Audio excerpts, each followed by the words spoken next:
Good morning everyone. This is Pooja Sharma from Rajkumar College, Rajkot. Students, I hope you all are happy and healthy at your home. बच्चों, हमने हिंदी व्याकरण में बहुत सारे topic का अध्ययन किया है, तो आज मैं आपके सामने एक नया टॉपिक लेकर उपस्थित हुई हूँ जिसका शीर्षक है विराम चिन्ह। विराम चिन्ह का अर्थ। बच्चों, विराम का अर्थ होता है ठहराव, रुकना। चिन्ह का अर्थ होता है निशान। तो पढ़ते व लिखते समय वाक्यों में रुकने के लिए लगाए गए चिन्हों को विराम चिन्ह कहते हैं। अगर हम विराम चिन्ह का प्रयोग नहीं करेंगे तो हमारी जो हिंदी भाषा है वो पूरी तरह से समझ में नहीं आ पाएगी। तो बच्चों, चिन्ह को हम इंग्लिश में साइन भी कहते हैं। अगर हम हिंदी में कोई पैराग्राफ पढ़ते हैं तो उसमें हमें कहाँ कहाँ रुकना होता है, वही काम होता है विराम चिन्ह का। तो आइए हम इसका पूरी तरह से विस्तृत अध्ययन करते हैं। विराम चिन्ह का प्रयोग। अब बच्चों, जैसे कि मैंने पहले भी बताया है कि विराम चिन्ह के प्रयोग से भाषा को समझने में आसानी हो जाती है। जैसे रुको मत जाओ, रुको मत जाओ। तो पहले वाक्य में यहाँ पर रुको मत जाओ मतलब जाने के लिए कहा जा रहा है। इसी प्रकार से दूसरे वाक्य में रुको मत जाओ कहने का मतलब है कि जाने से मना किया जा रहा है। तो बच्चों, आपको पता चला कि विराम चिन्ह के प्रयोग से भाषा किस तरीके से स्पष्ट हो जाती है। हमें समझ में आ जाता है कि हम क्या कहना चाहते हैं विराम चिन्ह के उपयोग से। विराम चिन्ह के प्रकार और भेद। वैसे तो विराम चिन्ह के 12 भेद होते हैं, लेकिन आपके पाठ्यक्रम में 7 विराम चिन्ह है। पाठ्यक्रम में सिलेबस। तो पहला है हमारा पूर्ण विराम, सेकंड अल्प विराम, थर्ड प्रश्न सूचक चिन्ह, फोर्थ विस्मयादि बोधक चिन्ह, फिफ्थ योजक चिन्ह, सिक्स्थ उद्धरण चिन्ह, सेवेंथ लाघव चिन्ह। बच्चों, आपने ये जो लाल निशान देख रहे हैं ये इनके साइन है। जैसे पूर्ण विराम का स्ट्रेट लाइन, अल्प विराम का कॉमा, प्रश्न सूचक का क्वेश्चन मार्क, विस्मयादि बोधक का।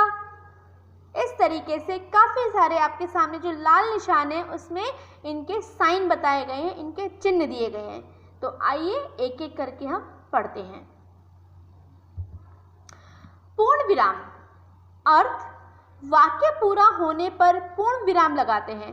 बच्चों, जैसे आप इंग्लिश में सेंटेंस खत्म होते ही फुल स्टॉप लगाते हैं, उसी तरीके से हिंदी में वाक्य पूरा होते ही लास्ट में, अंत में पूर्ण विराम लगाया जाता है, जिससे हमें पता चलता है कि हाँ, इस जगह वाक्य खत्म हो चुका है। जैसे मुझे खेलना अच्छा लगता है, सीमा को शिमला जाना है, एक किसान था।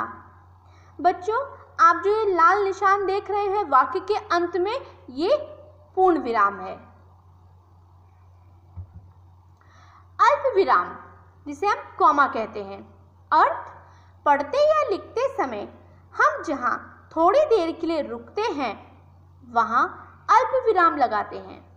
जैसे सीता, मीता और शीला मेरी सहेलियां हैं।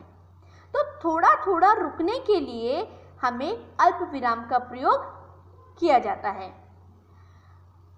शेर, हाथी, भालू और जिराफ को भी देखा। तो कहने का मतलब ये है बच्चों, अगर हम अल्प विराम का प्रयोग करेंगे तो हमें पता चलेगा कि हमें थोड़ी देर रुकना है, ज़्यादा समय नहीं, थोड़ी सी देर। एक एग्जाम्पल मैं देती हूँ, फर्स्ट वाला, उससे आपको पता चलेगा। सीता, मीता और शीला मेरी सहेलियाँ हैं। तो मतलब हमें क्या हुआ, अगर हमने अल्प विराम का प्रयोग नहीं किया तो उससे क्या हुआ बच्चों, हमारे सामने जो वाक्य है वो पूरी तरह से स्पष्ट नहीं हो पाया और पढ़ने में भी बड़ा अजीब सा लगा। इसीलिए हम अल्प विराम का प्रयोग करते हैं। एक बार वापस मैं पढ़ती हूँ, जैसे सीता, मीता और शीला मेरी सहेलियां हैं। बच्चों, अब अल्प विराम को हम अन्य प्रयोग भी अलग तरीके से भी प्रयोग में लाते हैं। कैसे, बताती हूँ मैं। जैसे वाक्य में आए शब्दों को अलग अलग करने के लिए, जैसे हमने पहला वाला एग्जाम्पल देखा, शीला, मीता, शीला वाला, उसी में शब्दों को अलग अलग करने के लिए भी प्रयोग में लाते हैं। अब जैसे इसमें भी हम देख सकते हैं, मोहन, राम, प्रियांश और रवि हम सभी मित्र हैं। तो यहाँ पर एक प्रयोग होगा उसका शब्दों को अलग करने के लिए। अल्प विराम का प्रयोग होता है शब्दों को अलग करने के लिए। पहला उपयोग, आम, लीची और संतरा मुझे पसंद है।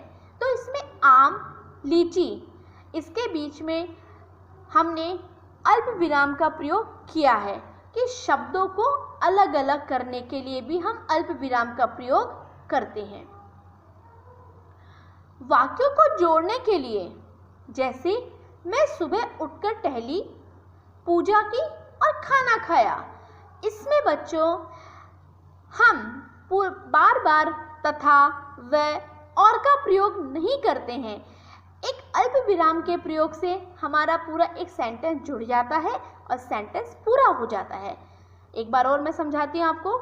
जैसे मैं सुबह उठकर टहली, पूजा की और खाना खाया, हमने यहाँ पे ना तो वह का प्रयोग किया, ना और का प्रयोग किया, ना तथा का प्रयोग किया। एक अल्प विराम के प्रयोग से ही हमारा पूरा सेंटेंस जुड़ गया।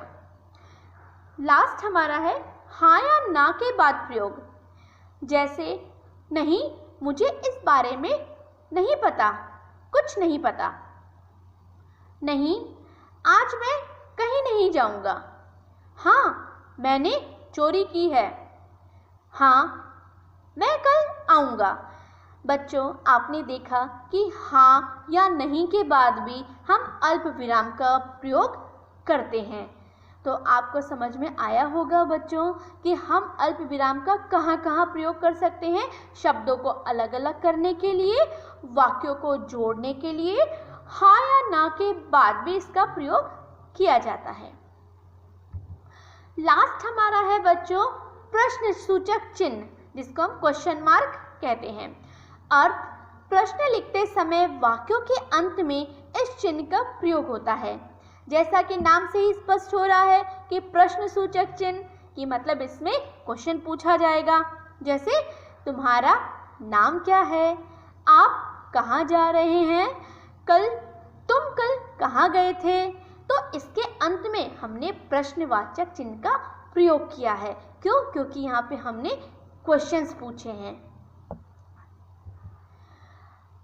अन्य उदाहरणों से हम समझते हैं, एक बार हम रिवाइज कर लेते हैं और वापस समझते हैं कि पूर्ण विराम कहाँ लगाया जाता है।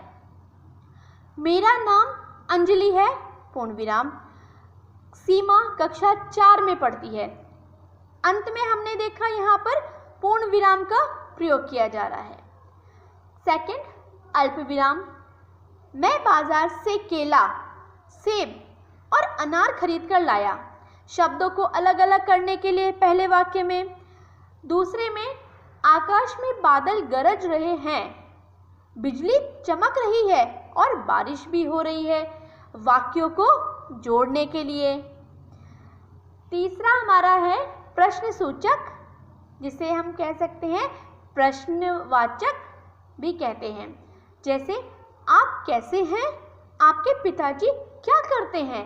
जहाँ पे आप क्वेश्चन पूछेंगे तो जैसे वाक्य खत्म होगा तो वहाँ पे हम प्रश्नवाचक का प्रयोग करेंगे। इसे हम प्रश्नवाचक भी कहते हैं और प्रश्न सूचक भी कहते हैं। बच्चों, बाकी बचे हुए जो हमारे विराम चिन्ह हैं वो मैं आपको अगले वीडियो में पढ़ाऊंगी। मैंने इसमें आधे आधे करके आपको विराम चिन्ह पढ़ाए हैं, जिससे आपको पूरी तरह से समझ में आ जाए। उम्मीद करती हूँ आपको विराम चिन्ह जो मैंने पढ़ाए हैं वो समझ में आए होंगे। और एक बात और मैं कहना चाहती हूँ बच्चों, जो मैं उदाहरण देती हूँ, आपको समझाती हूँ, उसे आप अपनी रफ नोटबुक में ज़रूर लिखें। थैंक यू, धन्यवाद।